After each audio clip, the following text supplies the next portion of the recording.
Halo guys, kembali lagi dengan gue Kuro guys. Di sini mari kita lanjutin pembahasan novel Saikyo Onmyoji sebelumnya atau part 24. Jadi yang belum nonton para sebelumnya, gue saranin kalian buat nonton dulu supaya lebih enak memahami alur ceritanya. Oke, langsung aja kita masuk ke konten. Jadi sebelumnya Saika dan semua Raja Muda semakin mendapatkan banyak dukungan dan juga bantuan untuk mengatasi masalah Gunung Merapi. Bahkan suku Bisman yang paling dibutuhkan bantuannya juga akhirnya setuju dan mau turun tangan untuk mengatasi masalah itu. Walaupun yaitu semua berkat King Vili yang memang merupakan Raja Muda mereka. Ya, jadi sistem keuangan yang sebelumnya sempat dijelaskan oleh Vili dan bahkan akan segera dijalankan oleh suku Bisman. Sebenarnya sistem ataupun ide seperti itu Vili dapatkan dari bimbingan yang selama ini Saika berikan pada mereka. Karena memang cukup banyak pengetahuan yang Saika ajarkan pada mereka. Nah, salah satunya itu mengenai sistem keuangan di wilayah manusia dan juga di bumi. Makanya King Vili yang memang dari awal saat paham mengenai hal seperti itu sangat tertarik untuk menerapkannya di wilayah iblis. Begitu juga dengan para raja muda lainnya, juga masing-masing dari mereka mendapatkan banyak pengetahuan baru. Makanya tidak heran kalau dalam waktu sebulan itu mereka sampai berkembang sampai sejauh itu. Nah, setelah Vili menyelesaikan semua urusannya dengan suku Bisman, saat itu mereka pun langsung terbang menuju wilayah suku Devil atau sukunya King Athos. Karena memang hanya tinggal King Athos yang perlu meyakinkan sukunya supaya ikut mendukung dan memberikan bantuannya untuk mengatasi masalah itu. Ya tentu sebenarnya Saika lumayan khawatir dan sempat ragu apakah Athos mampu melakukannya atau tidak.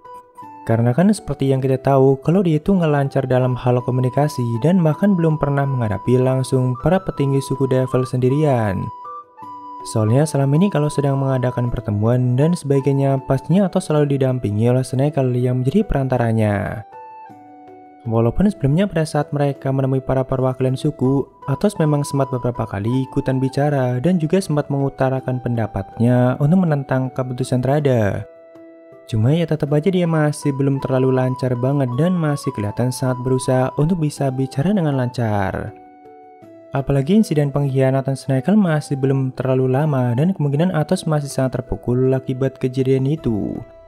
Cuma kan Saika juga nggak mungkin bertindak sendiri untuk meyakinkan suku Devil dan meminta mereka untuk memberikan dukungannya. Malahan hal itu bisa aja menambah masalah menjadi semakin rumit. Dan Saika sendiri juga sangat tidak menyukai urusan politik seperti itu.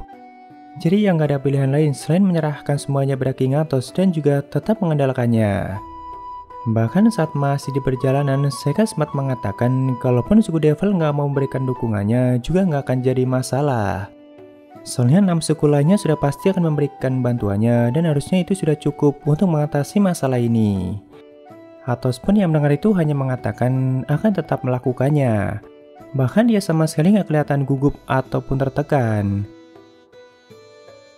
Saat itu mereka pun akhirnya sampai di ibu kota wilayah suku Devil dan seperti biasa tanpa menunggu lama mereka pun langsung mengumpulkan para tetua untuk mengadakan pertemuan darurat. Nah, sepertinya sistem pemerintahan suku Devil itu sangat mirip dengan sistem pemerintahan bangsa manusia. Jadi ada banyak menteri yang selama ini mengurusi pemerintahan di wilayah itu. Tentunya untuk membuat suatu keputusan yang besar seperti itu, Athos perlu mendapatkan persetujuan dari mereka semua. Nah, pada hari pertama Saika dan yang lainnya sampai di tempat itu, kan mereka langsung mengadakan pertemuan. Cuma dalam pertemuan yang pertama itu, para petinggi suku Devil malah langsung memutuskan untuk tidak akan memberikan dukungan mereka. Sedangkan selebihnya mereka malah sibuk membahas mengenai Sneckel yang ternyata merupakan mata-mata dari pihak manusia. Bahkan di pertemuan kedua saat itu mereka juga masih membahas masalah yang sama. Karena jenis suku Devil sendiri kan memang bukan hanya satu, namun ada beberapa jenis Devil dan salah satunya yaitu jenis iblis perak seperti halnya Sneckel. Nah, ternyata di antara para petinggi juga ada beberapa yang merupakan jenis iblis perak. Jadi ya tentunya saat itu mereka sempat melakukan perdebatan yang cukup panjang dan bahkan sempat saling menyalahkan satu sama lain. Sampai akhirnya setelah perdebatan mereka selesai, mereka pun mulai kembali membahas masalah letusan gunung berapi itu. Karena sepertinya dari awal Athos masih aja diam dan sama sekali belum mengutarakan pendapatnya untuk meyakinkan mereka semua. Cuma parahnya dalam pertemuan yang kedua ini, saat itu mereka semakin memojokkan King Athos dan bahkan sempat beberapa kali menyinggungnya. Karena kan memang setelah melakukan perjalanan bersama Seika, Atos kelihatan menjadi sangat berbeda. Saat ini Atos malah jadi semakin memikirkan keselamatan suku lainnya dan bagi mereka itu merupakan pemikiran yang sangat bodoh. Walaupun di sini Atos masih aja diam dan sama sekali belum menanggapi ocehan mereka semua. Sampai akhirnya saat itu mereka seperti memaksa Atos untuk mengutarakan semua pendapatnya sendiri. Tentunya mereka semua melakukan itu dengan tujuan untuk mempermalukan raja muda mereka supaya menyerah untuk meyakinkan para petinggi suku Devil. Soalnya kan mereka taunya kalau Atos masih aja nggak bisa untuk bicara dengan lancar. Apalagi saat ini nggak ada Senecal lagi yang biasanya selalu mendampinginya. Jadi sebenarnya dalam pertemuan ini Atos benar-benar sendiri dan sama sekali nggak dibantu oleh siapapun. Karena walaupun Seika ikut menemaninya, tapi kan Seika sama sekali nggak mau ikut campur dalam urusan mereka itu. Sampai akhirnya setelah Atos dipersilahkan untuk bicara dengan tujuan untuk mempermalukannya, Atos pun langsung berdiri dengan tatapan yang sangat tajam. Dia mengatakan kalau pertemuan dewan ini sangat menyedihkan.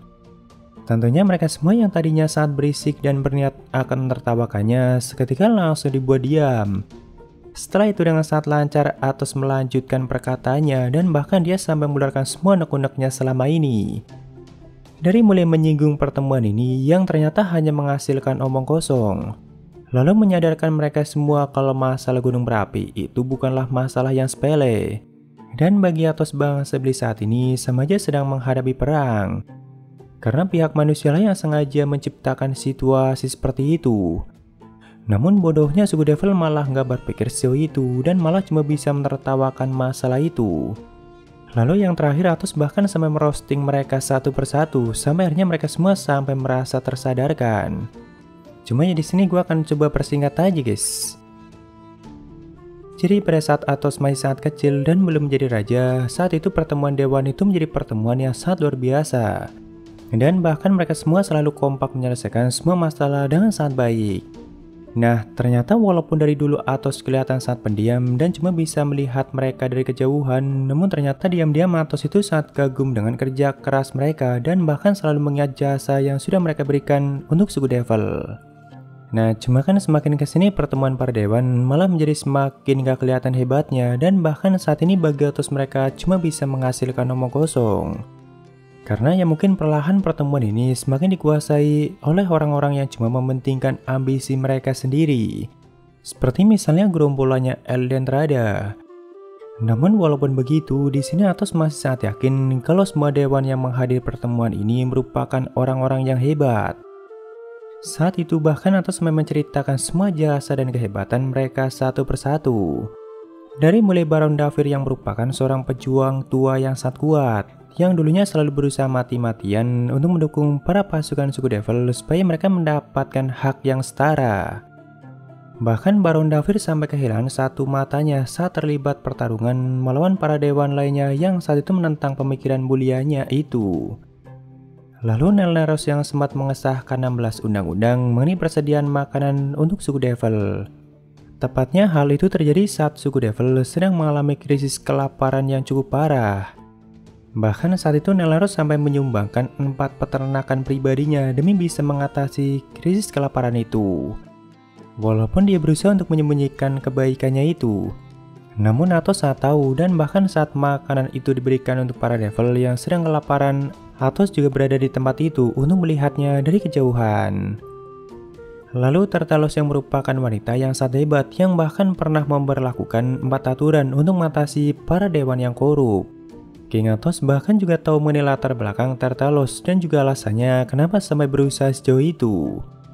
Ya simpelnya dia merupakan wanita dengan 5 anak yang sudah ditinggal mati oleh suaminya.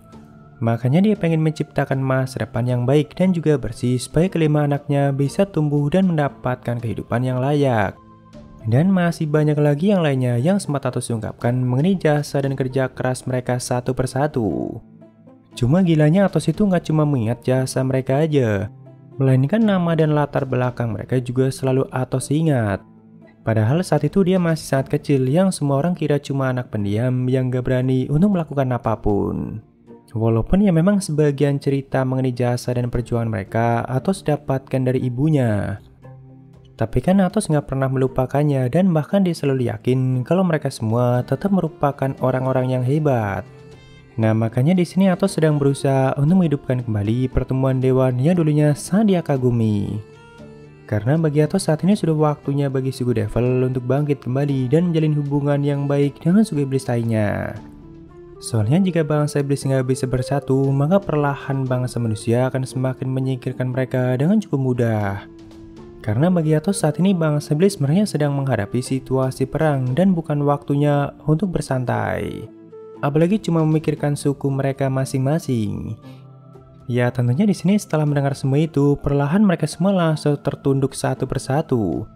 Karena mungkin setelah mengingat semua itu, mereka mulai malu pada diri mereka sendiri. Walaupun tak lama setelah itu Athos juga mulai membangkitkan semangat mereka semua dan bahkan saat ini mereka benar-benar mengakui Athos sebagai raja muda mereka. Ya jadi intinya pertemuan para dewan suku Devil kembali mendapatkan cahayanya dan tidak lagi dikuasai oleh gerombolannya Eldentrada.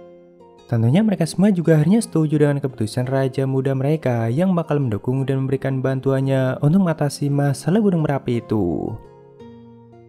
Saat itu setelah Athos menyelesaikan semua urusannya, dia pun kembali berkumpul bersama para raja muda lainnya. Nah tentunya mereka semua nggak ada yang menyangka kalau Athos akan mampu melakukan semua itu. Dan bahkan sama sekali nggak ada gagapnya saat bicara di depan semua orang seperti sebelumnya. Athos pun mengatakan kalau dirinya menggunakan metode yang disarankan oleh Seika, yaitu bicara seperti sedang bernyanyi dan ternyata memang berhasil. Walaupun ya tentu sebelumnya Athos sudah beberapa kali berlatih sendiri untuk membiasakan dirinya. Nah singkat cerita setelah beberapa hari, saat itu semua suku iblis pun sudah mulai mengirimkan dukungan dan juga bantuan mereka. Dari mulai uang, personil, makanan, dan sebagainya. Bahkan dengan cepat mereka sudah mulai mendirikan pengungsian sementara. Sedangkan para warga yang ada di wilayah Gunung Merapi juga sudah mulai diungsikan ke sana. Saat itu Seika pun mulai terbang ke wilayah Gunung Merapi untuk mempersiapkan semuanya. Dia sengaja mengajak satu ogre tua yang memang sudah tinggal sangat lama di wilayah itu. Jadi saat itu Seika mencoba mencari lubang bekas tambang yang langsung mengarah ke dalam perut Gunung Merapi itu. Setelah cukup lama mereka pun akhirnya menemukannya dan bahkan lubang bekas tambang itu sangat dalam. Karena sebenarnya lubang tambang itu udah nggak pernah digunakan dan bahkan sudah ada sebelum Pak Tua itu tinggal di wilayah itu. Jadi Seika itu akan mencoba meledakkannya dengan cara paksa untuk mengeluarkan semua uap yang tertahan selama ini. Soalnya jika semua uapnya keluar kan gunung berapi itu nggak akan lagi mengeluarkan letusannya untuk waktu yang sangat lama. Makanya Seika sengaja mencari lubang seperti itu untuk meletakkan bahan yang bakal dia gunakan untuk membuat ledakan yang sangat dahsyat. Lalu setelah mengirimkan beberapa hitogatanya ke dalam, Seika pun mulai menciptakan penghalang yang sangat kuat untuk mengurung wilayah gunung berapi itu. Ya jadi simpelnya Seika akan membuat gunung berapi itu mengeluarkan letusannya yang sangat dahsyat. Namun juga dipicu dengan ledakan yang kuat dari dalam. Dengan begitu kan semua uap dan kekuatan yang tertahan selama ini akan dimuntahkannya sekaligus. Sedangkan letusan dahsyatnya itu akan ditahan menggunakan penghalang yang sangat kuat. Supaya nggak sampai menyebar dan membuat kerusakan sampai ke desa-desa di sekitaran wilayah itu. Cuma kan akan sedahsyat apa letusannya Seika juga nggak bisa memperkirakannya dengan pasti. Makanya untuk berjaga-jaga semua warga desa di wilayah itu sudah diungsikan lebih dulu ke wilayah yang jauh lebih aman. Saat itu setelah semua persiapannya selesai, Seika pun kembali terbang menggunakan naga Mizuji. Tentunya sang ogre tua yang menemani Seika sebelumnya juga sudah diantarkan ke tempat pengungsian. Jadi seperti biasa Seika hanya bersama Risolara dan juga semua raja muda. Nah setelah mencapai ketinggian yang cukup, saat itu Seika mulai menyanyikan mantra yang biasa dia nyanyikan untuk mengaktifkan tekniknya satu persatu. Pertama Seika mengaktifkan teknik ledakannya dulu menggunakan bahan peledak yang sudah dia tanamkan di dalam perut gunung berapi itu. Lalu di saat yang bersamaan ledakan dahsyat itu juga dibarengi dengan letusan dahsyat dari gunung berapi itu sendiri. Tentunya letusan dahsyat itu sampai menciptakan gempa yang sampai mengguncang wilayah itu. Semua lahar dan abu vulkanik yang keluar dan tertahan oleh penghalang Seika juga sampai menciptakan fenomena yang sangat mengerikan. Namun semuanya masih dalam kendali Seika dan semua penghalang yang dia ciptakan juga masih sangat kuat untuk menahannya.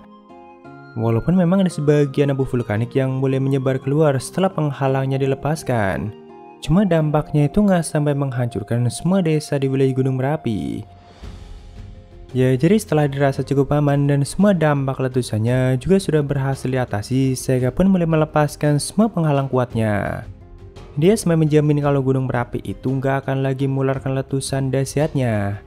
Karena kalaupun uapnya kembali ditahan, maka masih butuh waktu yang sangat lama bagi Gunung Merapi itu untuk mengeluarkan letusannya. Setelah itu, Sega pun mulai berbalik menghadap ke belakang untuk melihat reaksi semua Raja Muda. Karena dari tadi mereka semua masih aja diam dan bahkan masih belum menanggapi beberapa perkataan Sega. Ya, tentunya mereka semua sampai dibuat melongo saat menyaksikan Sega mengatasi semua itu. Soalnya memang ledakan yang dikeluarkan saat itu nggak main-main dan bahkan setelahnya sampai menciptakan fenomena alam yang sangat mengerikan. Cuma dengan kemampuannya Sega mampu mengatasi semua itu dengan sangat lancar. Di sini yang pertama kali bicara yaitu King Sigil yang mengatakan kalau itu sangat luar biasa. Sedangkan Raja Muda lainnya juga ada yang mengatakan apakah mau sama yang benar-benar melakukan semua itu. Dan bahkan ada yang mengatakan kalau ledakan sedahsyat itu bahkan mampu memusnahkan sebagian besar wilayah manusia. Sedangkan kalau King Philip malah masih ketakutan setelah melihat itu. Ya, memang ledakan yang ditimbulkan itu sangat dahsyat. Terutama ledakan dari teknik Seiga sendiri yang sempat dia tanamkan di dalam perut gunung berapi itu. Jadi teknik Seiga kali ini itu memanfaatkan bahan uranium yang diperkaya dengan beberapa bahan lainnya. Sampai akhirnya menciptakan ledakan yang sangat dahsyat yang sama dengan ledakan sebuah nuklir.